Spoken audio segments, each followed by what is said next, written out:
Tirumala lucky డీప్లో శ్రీవారి అంగ ప్రదక్షిణ టోకెన్లు కేటాయిస్తున్నట్లు టీటీడీ ప్రకటించింది. ప్రతి శనివారం తిరుపతి అర్బన్, తిరుమల స్థానికులను కేటాయిస్తున్న 250 శ్రీవారి ఆలయ అంగ ప్రదక్షిణ టికెట్లు ఇకపై లక్కీ డీప్ ద్వారా కేటాయించనున్నట్టు తెలిపింది.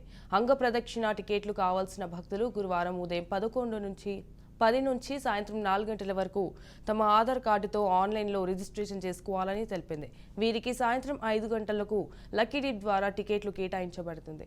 లక్కీ డీప్లో టికెట్లు పొందిన భక్తులకు వారి మొబైల్ ఫోన్లకు SMS వస్తుంది. లక్కీ డీప్లో టికెట్లు పొందిన భక్తులు ఆన్లైన్లో 500 డిపాజిట్ చేయవలసి ఉంటుంది. ఇక లక్కీ డీప్లో టికెట్లు పొందిన భక్తులు మహాతి కళాక్షేత్రంలో తమ ఆధార్ కార్డు చూపి శుక్రవారం మధ్యాహ్నం 2 నుంచి రాత్రి 8 గంటల వరకు అంగ ప్రదక్షిణ టికెట్లు పొందవచ్చని తెలిపింది.